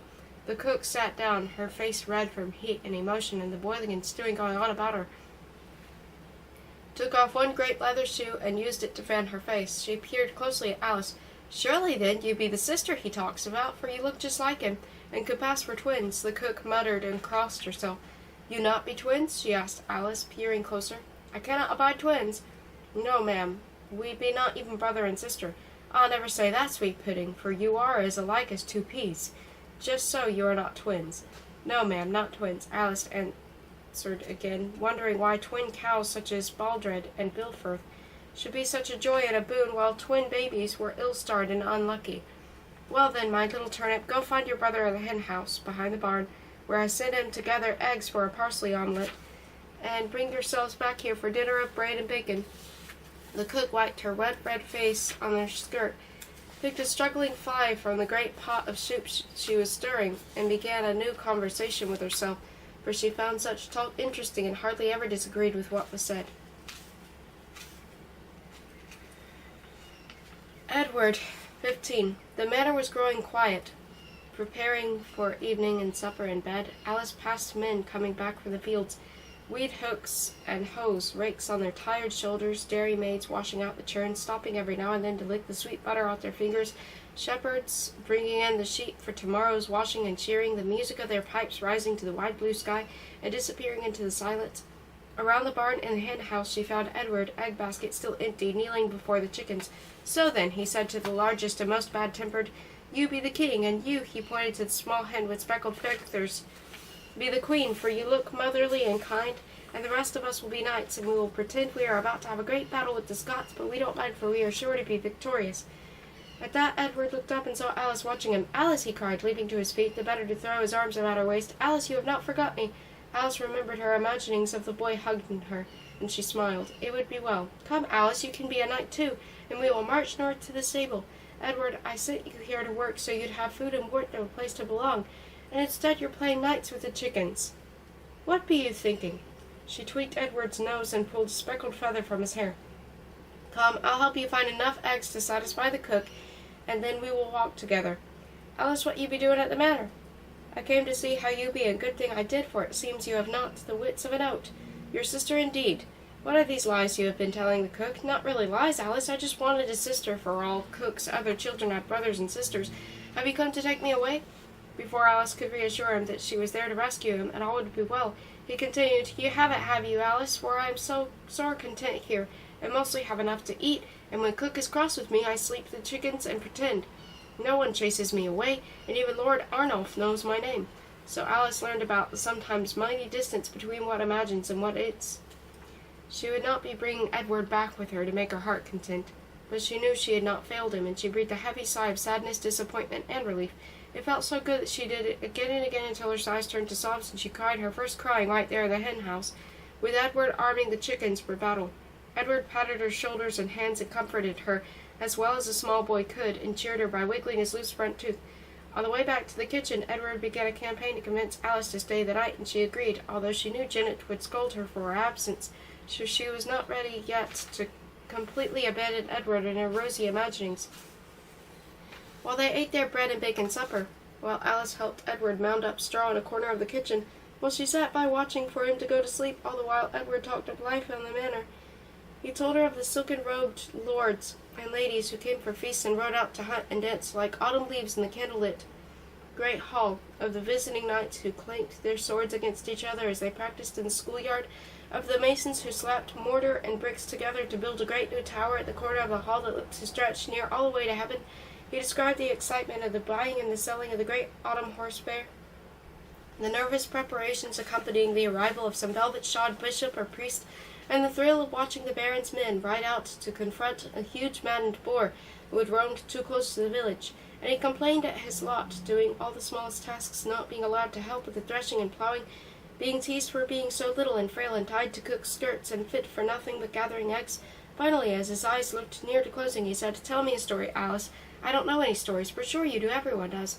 Well, Janet told me that one night a visiting mayor fell out of bed, hit his head, and thought he was a cat, so he slept all night on the floor watching the mouse holes."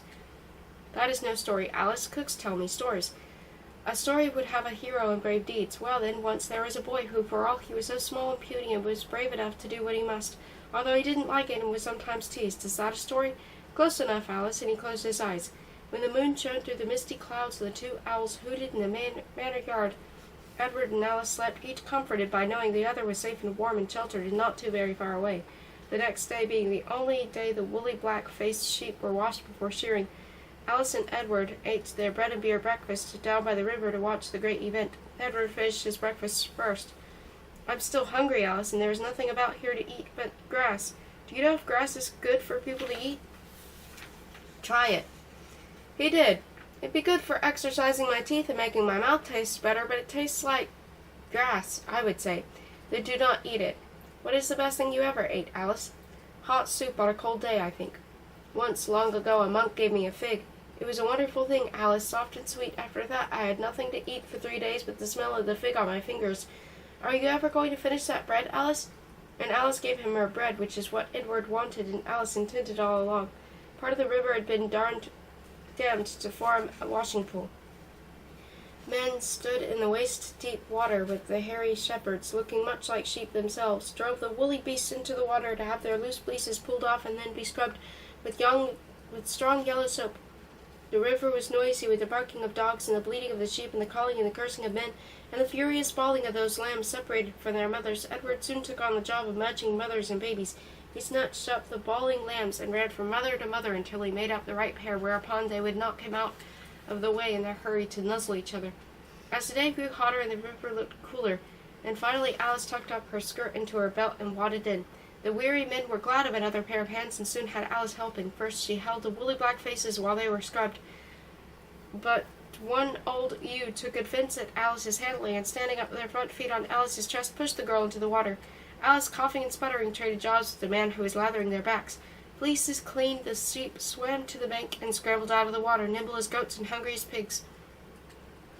By mid-afternoon they were finished.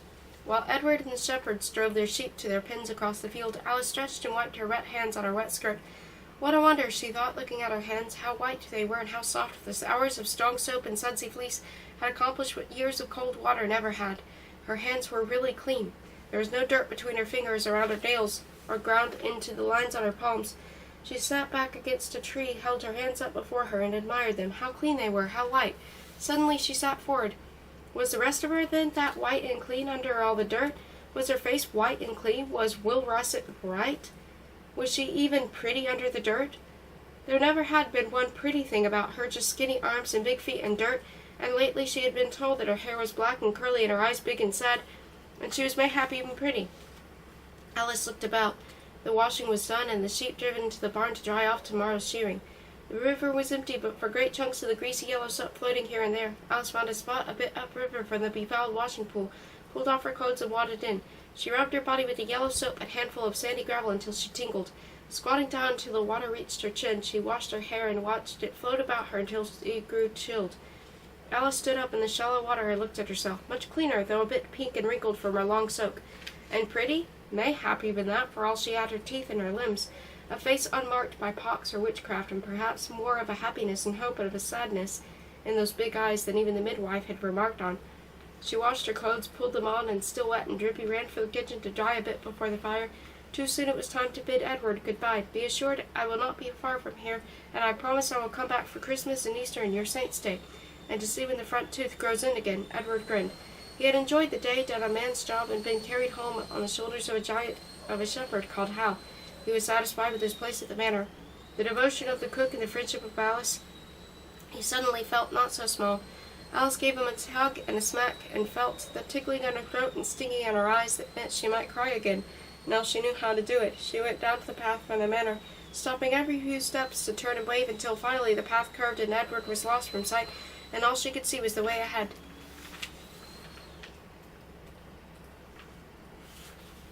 16. The Baby. One warm evening came a stillness, as if the whole world were holding its breath. Thunderstorm, thought Alice as she hurried to fasten the wooden shutters of the windows before the skies opened. Just then a party of riders rode into the inn. A prosperous-looking man wearing too much jewelry, a stout lady in some obvious discomfort in their attendants, a man and woman sullen and none too bright-looking. The man lifted the stout lady down, and they hurried into the inn, leaving the boy Tam to put the horses away and see them dry and fed for the night. Because they appeared important, Janet herself bustled over to see their needs. "Supper, sir. Cold beef with the best bread in the country, a jug of ale or some Rhenish wine." "We want no food," said the prosperous-looking man. "How then can I serve you?" "In no way, madame, unless you be a priest or magician or a man of medicine. My wife is being devoured by a stomach worm." The woman moaned a little and let out a great cry that nearly drowned out the thunder crashing about them. Janet crossed herself as the man swept platters and mugs off the big table and helped his wife lie down. Snatching a mug of ale from John Dark, Janet brought it to the wailing woman. She watched a moment, then laid her rosy hand on the woman's swollen belly. "In truth, sir, I think she is about to give you a child." The man looked at Janet with displeasure and dislike. "Get away with you, fool! My wife has been barren since the day of our marriage, and breeds nothing but discontent. She has, in truth, grown stout of late, but that herring pie and almond puddings, having a child, impossible." Janet watched a few moments more. "Not only possible, sir, but soon." The entire company looked at the woman on the table, who was struggling to sit up and was pushing so hard her red face looked near to bursting. "Impossible," said the man again, a little less confidently this time. "What should be done?" The woman let out a bellow like a bull, and John Dark hurried outside, preferring the rain to this. "There is a midwife in the village, some walk down the road." "I will point your man that way," said Janet. So for the time the inn resounded with the rumble of the thunder, the cries of the laboring mother, and the useless clucking of the woman's husband. Finally the manservant reappeared, as white as water could make him. "I found the midwife's cottage where you told me," he said. "The midwife is not there, and no fire is lit, and it looks like some other child is making his way into the world tonight with the midwife to assist him. This one must make his own way."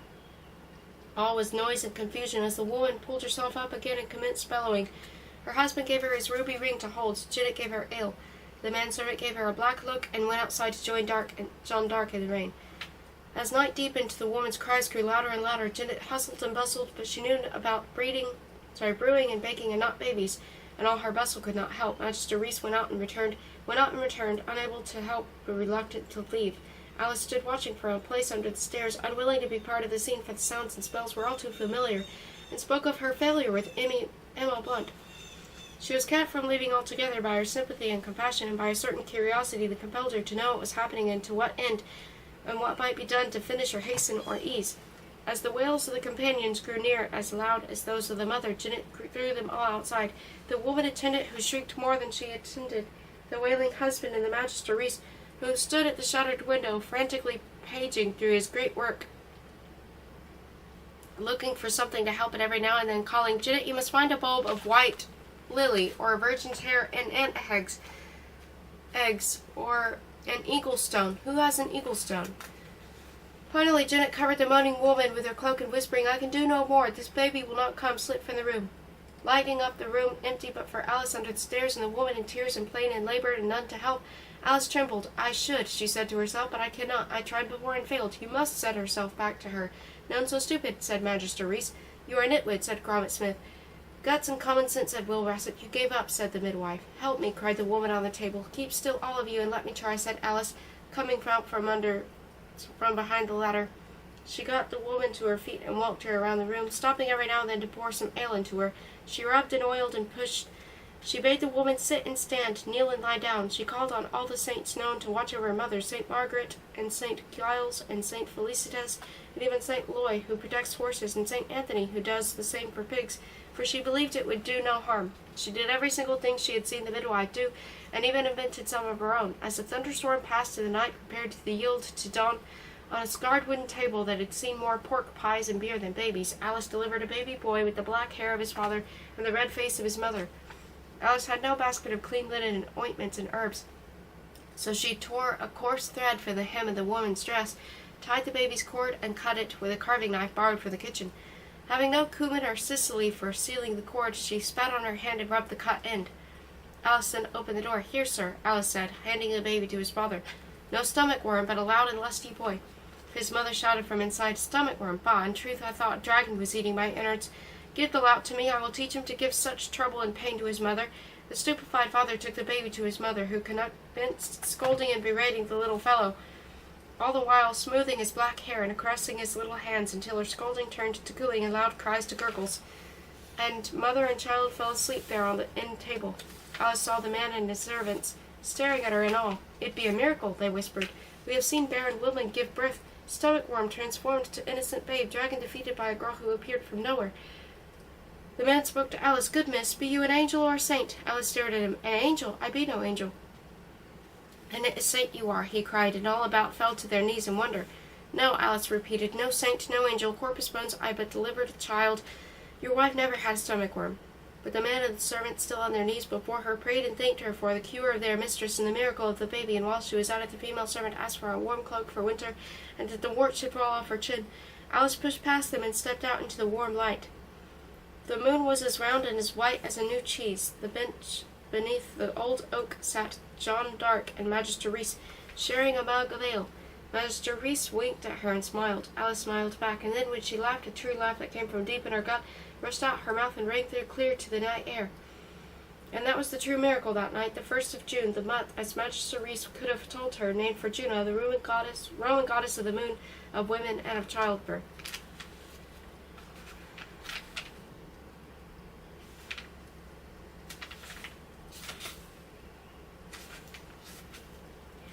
The Midwife's Apprentice, 17.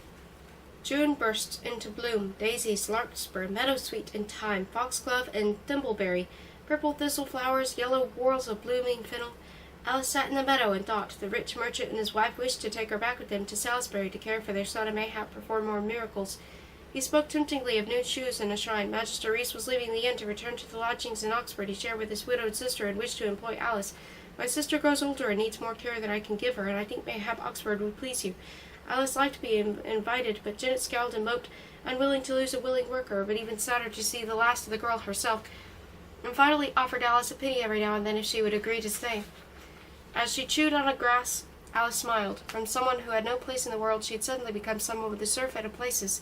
She closed her eyes and continued to chew. What to do? What do I want? She asked herself in the manner she had learned from Magister Reese, who thought it fitting for even an inn-girl to want.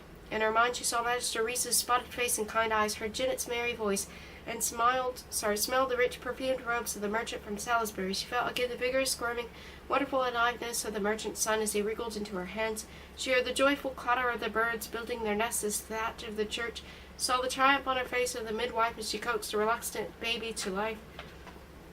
Remembered the silky feel of Tansy's newborn calves and the sticky softness of the baby called Alice Little. Of course, she whispered, her eyes opening wide, and of course. She was not an inn-girl or a nursery maid or a companion to old women. She was a midwife's apprentice, with a newborn hope of being some day a midwife herself. She had much still to learn, and she knew a place where she could learn it, cold and difficult and unwelcoming as that place might be. That was her place in the world for right now, and though her belly would likely never be full, her heart was content. That night she dreamt she gave birth to a baby who gave birth to a baby, and so on until morning.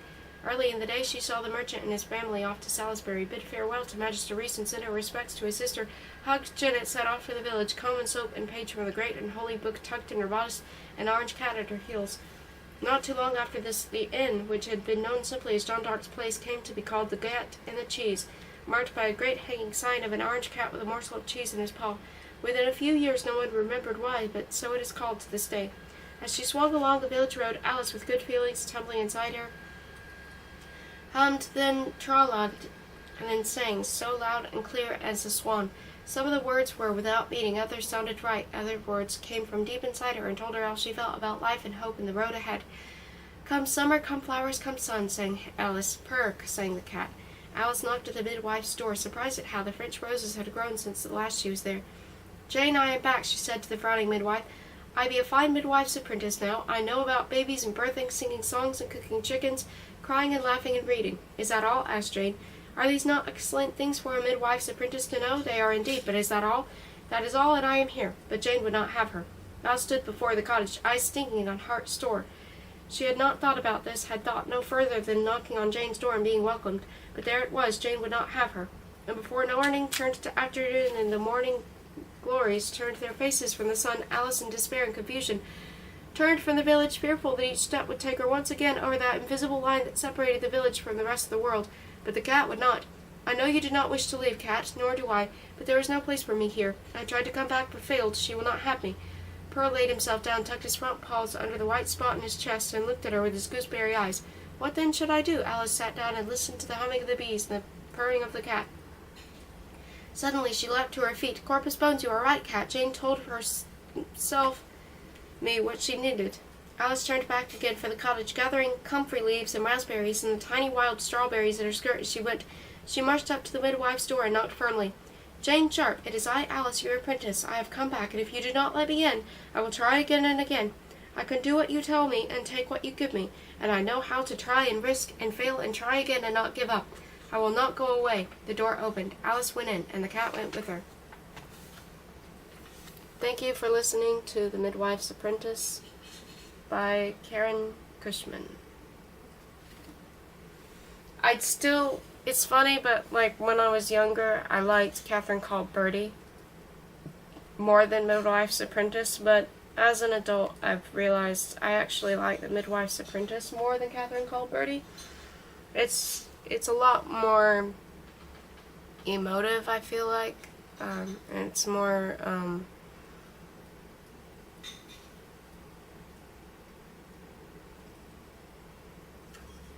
it's more sensitive in a way, and it's less comedy, I would say, but that doesn't make it any